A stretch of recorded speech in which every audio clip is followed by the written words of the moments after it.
Hey everyone, welcome back to another Tic Tac Taiko. I'm excited because today I'm introducing the Paradiddle rudiment, which is both tricky but fun.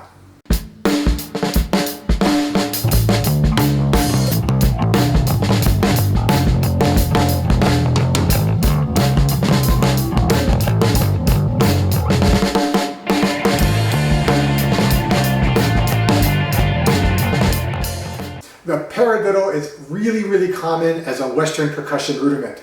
Unfortunately, it's not as common in Taiko, but I hope to change that. Maybe this video will be the start. Maybe not. The paradiddle has 4 syllables. Each syllable corresponds to a note. You either play it right, left, right, or left, right, left, left. You've got your diddle at the end, and the para are your alternating hands. Pretty simple, right?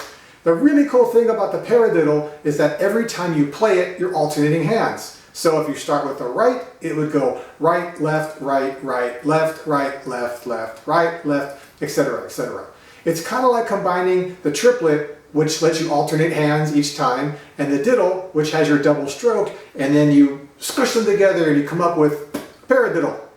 Kind of. But enough talking about paradiddle, let's get to actually playing it. If you haven't played a paradiddle before, the first step is just play a paradiddle. Pick a slow tempo and cycle it. No need for speed, no need for power. The next step you want to take is to make sure that all your notes are even and consistent. One good way to practice this is try playing paradiddles and straight beats interchangeably, so that if my eyes were closed, I couldn't tell what you were playing.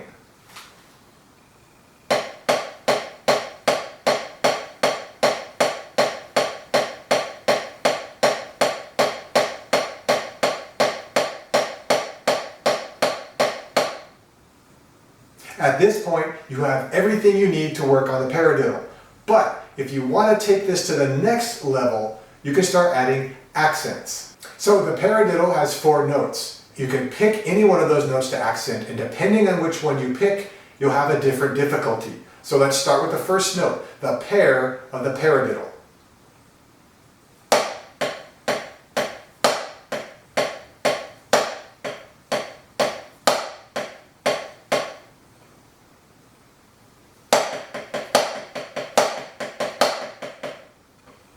Now, I find this one to be probably the easiest of the 4.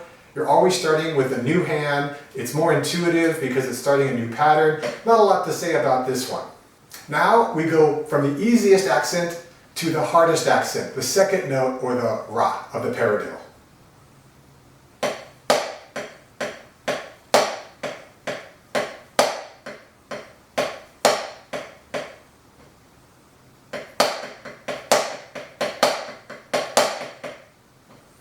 I definitely can't play that as fast as I can play the others because that second note is just in a weird place. It messes with my brain and my hands. So for this one, play it slower and don't feel frustrated if it's not near the speed that your other accented patterns are. The third note, the did of the paradiddle, is easier than the last one, but not as easy as the first one.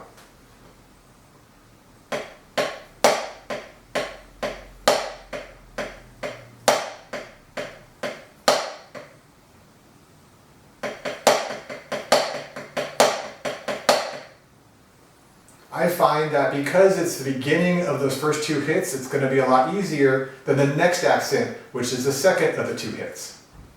And speaking of the last note, we're going to accent the do of the paradiddle, or the 4th note.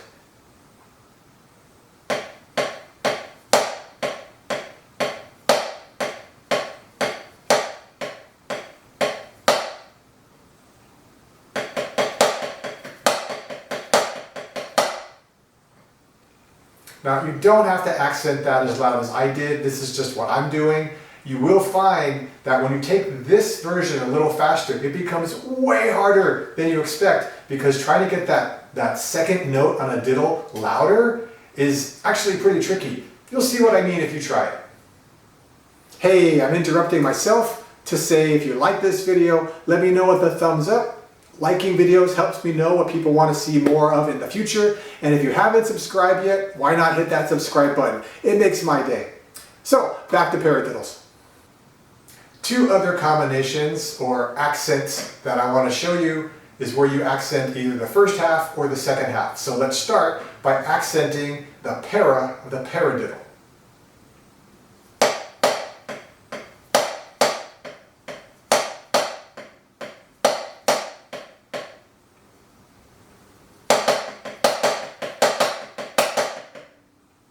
And finally, the diddle of the paradiddle.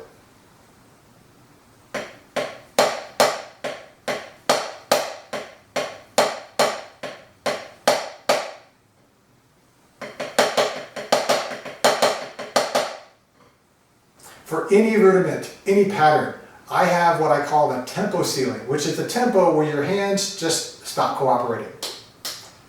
Even when your brain knows what it wants to play, and this can be frustrating, but, and you know this, you get to a point where it's not working, so you practice, and the ceiling raises, and you hit it again, and it raises, and that's just how you get better.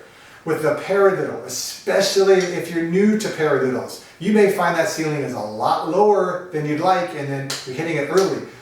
But that's okay, because the paradiddle is a lot more complicated. It's more difficult than most of the rudiments. So don't give up. Just means you're going to have to practice it more to get to a point where you started with other rudiments.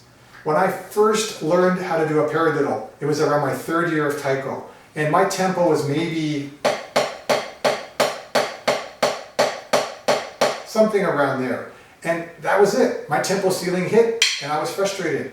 After many, many months of practice, and many years, let's be honest, I can get to this point.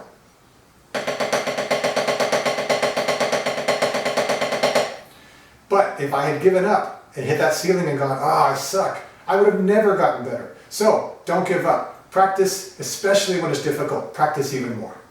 And a final note on paradiddles before I close. The paradiddle to me is sort of the king of rudiments. Again, it's not all that common in Taiko, but you do see it on occasion. And when you're practicing the paradiddle, you're practicing the ability to play a diddle on either hand, which as you do it more, you start to realize how awesome that is. To be able to play double ka on the left or the right, or have a shime or other drums next to you that you can play without having to struggle, that is very empowering, and it opens the doors in a lot of ways. So you may not bust out a paradiddle on your next odaiko solo or your next naname solo, but time spent on the paradiddle is time well worth spent. So until next time, keep practicing and be well.